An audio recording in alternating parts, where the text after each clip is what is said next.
Hello, everybody. Oh, Eid Mubarak. Can everybody please give Aisha a big round of applause? It was such a kind introduction. I want to thank her for her eloquent letter and speaking out, not just for herself, but on behalf of Muslim Americans everywhere. She was a little nervous when she came out, and she did great. So I was nervous the first time I did this, but I have to admit I've done this a while now.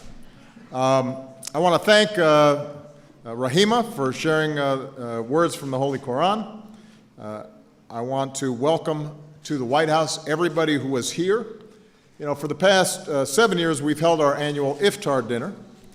Some of you have joined us on those occasions. This year, for my last year as president, I wanted to do something a little bit different, and I'm very proud to host this Eid celebration at the White House. I want to give some particular thanks to our White House liaison to the Muslim American community, Zaki Barzinji, for his great work on our event. And we're joined by so many proud and patriotic Muslim Americans from across the country and from all walks of life. You know, this Ramadan, we said goodbye to somebody who was not only a friend to many here, a great American, somebody who I had the great honor to know, the greatest, the champ, Muhammad Ali. And as proud of his blackness as he was of his faith, the champ taught us that the most important thing in life is to be ourselves. And so today we are especially honored to be joined by his wonderful wife, Lonnie, and 6 of his children. So please give them a big round of applause.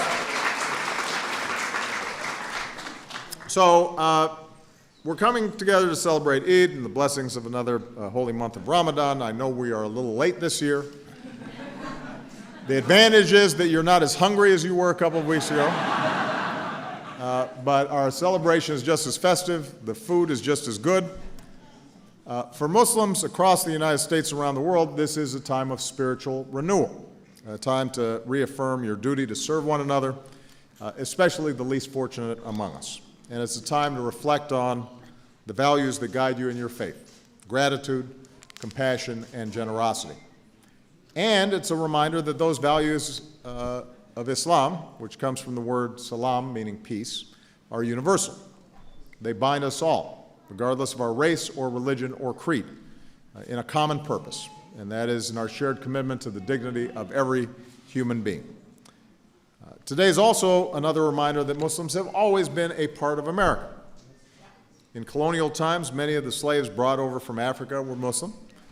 We insisted on freedom of religion, in Thomas Jefferson's words, for the Jew and Gentile, the Christian and the Mohammedan. For more than 2 centuries, Muslim Americans of all backgrounds, Arab and Asian, African and Latino, black and white, have helped build America as farmers and merchants, factory workers, architects, teachers, and community leaders.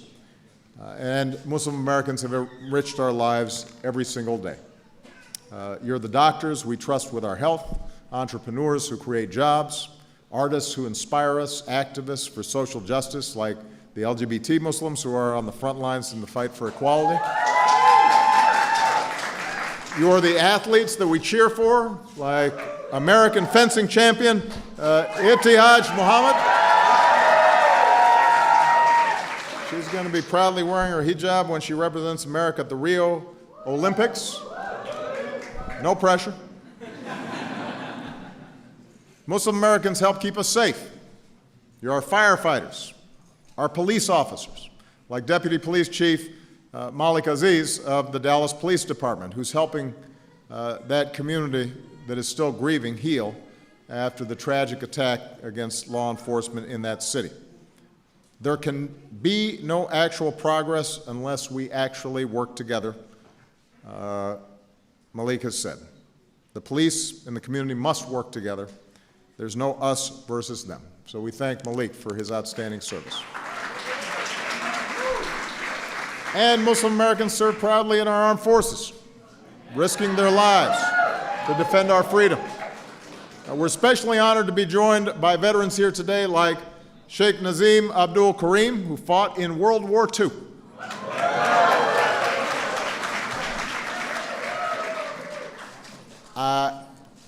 He said he's 95, but I think he's lying.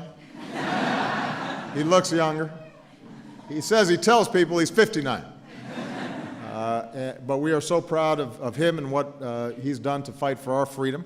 And I'd ask all our proud service members and veterans, if you can, to raise your hands so that we can thank you for your service.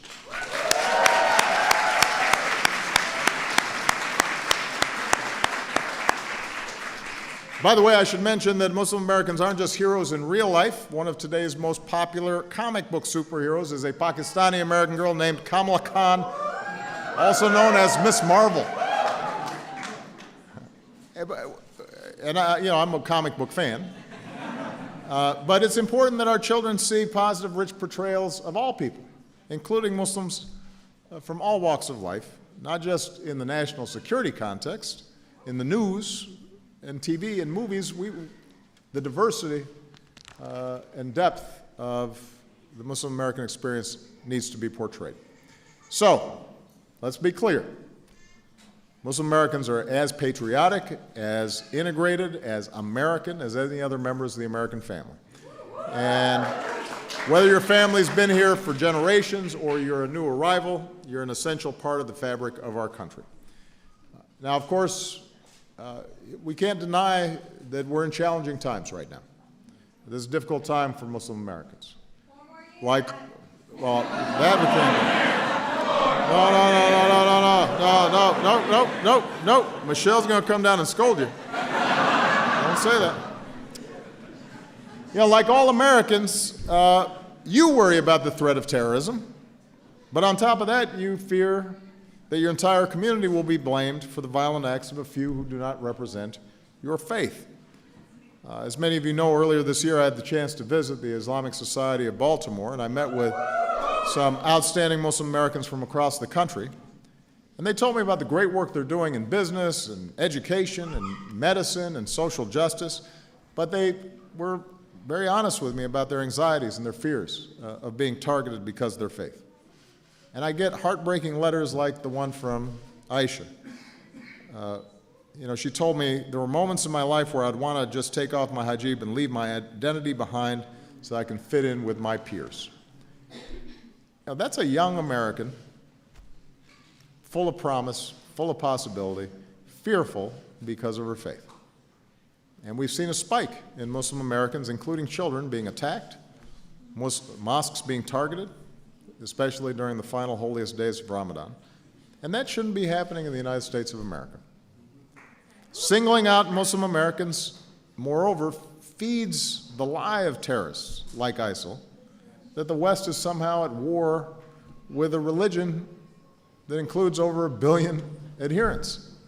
That's not smart national security. In fact, it is ISIL and Al-Qaeda and organizations like those that are waging war on Muslim communities, even during the holy month. And discriminating against Muslim Americans is also an affront to the very values that already make our nation great. So, on days like this and on every day, we need to be clear about what we stand for. Muslim Americans and all Americans have to reject hatred. Muslim Americans and all Americans have to reject discrimination. Muslim Americans and all Americans have to answer those who would peddle hate or suggest that somehow their interpretations of their faith justify violence. All of us have those obligations, whether we are Christian or Jew or Hindu or Muslim or of no faith at all. We have to affirm that in this country, it is our obligation to abide by the law, to look out for each other, to be part of a single community, and that we can still appreciate our differences and retain those things that are essential to our identities, and still strongly affirm our commitment and our faith in this country. You know, we've got to rededicate ourselves to make sure that no Americans feels isolated or second-class citizens. And I especially want to speak to the young people who are here to make sure that you know that we see you, that we believe in you, and despite what you may sometime hear, you got to know that you're a valued part of the American family, and there's nothing that you cannot do.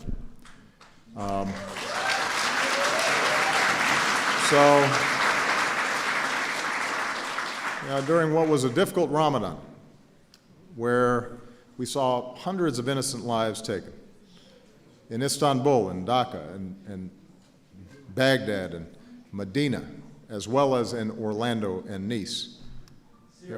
And Syria, I was getting to Syria, but, well, look, I mean, the brutal images and suffering that are taking place there are heartbreaking. And so the message has to be sent that we will stand with our friends and our allies around the world, including Muslim communities, that we will engage with those who want peace, that we will go after those who will harm innocents, that we will encourage dialogue, not just between faiths, but oftentimes within the Muslim faith itself, which has driven violence in some parts of the world. And in the face of terrorism, we will prevail. But we will prevail by working together, not driving each other apart. And that's ultimately what we have to do as Americans, to stand together and look out for one another. And we welcome those who believe in the basic promise of our country, that no matter who you are, what you look like, where you come from, how you worship, if you work hard, if you are responsible, if you are law-abiding, then you can make it here in America. And that's the story of Arif and Aida Saad. Where are they? There you are, way in the back. You can see their hands. In 1973, Arif and Aida decided to pack up their lives in Lebanon and come to America in search of a better life. The couple settled down in Detroit, Michigan. Arif spotted an opportunity. He started a distribution company that specialized in halal meat to serve the growing Muslim population in Detroit. 40 years later, it's a thriving company, and they're now paying it forward. One of their daughters, Ferouz, used to work in my administration. She now works with the Detroit Mayor's office, helping to welcome today's immigrants and refugees.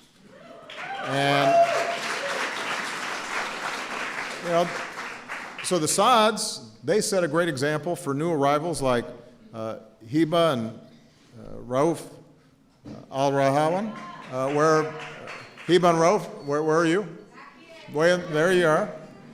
So back home in Syria, these two sisters watched as the growing violence leveled their neighborhood, demolished their home, destroyed their father's car company. And in 2012, their family fled Syria and spent 4 years in Malaysia as refugees. 4 months ago, they were able to come to Brooklyn to start their lives over. In their first week, they signed up for English classes. Hiba works in a clothing store on the weekends, studies English during the weekdays, hopes to save enough money to enroll in college to study information technology. So when you look at the life that the Saads have built, you look at Muslim Americans in this room who've made incredible contributions in every possible field, it's not hard to imagine that these two sisters are going to do the same. So, Hiba and Rauf, welcome to America. We're proud to have you here. And that's what makes this country special. You work hard, you do the right thing, and you can not only make a difference for ourselves and our families, but we can make a difference for the life of the nation. So today we celebrate this wonderful holiday and honor a great faith, but we also recommit ourselves to building an America where everybody has the opportunity to achieve their dreams. And we reaffirm the values of democracy and freedom of religion and tolerance and community building and understanding and hard work. that allows all of us, whatever our faiths, to prosper. So, I'm proud of all of you. I hope you enjoyed this wonderful reception. Thank you. God bless you, and God bless the United States of America. Thank you.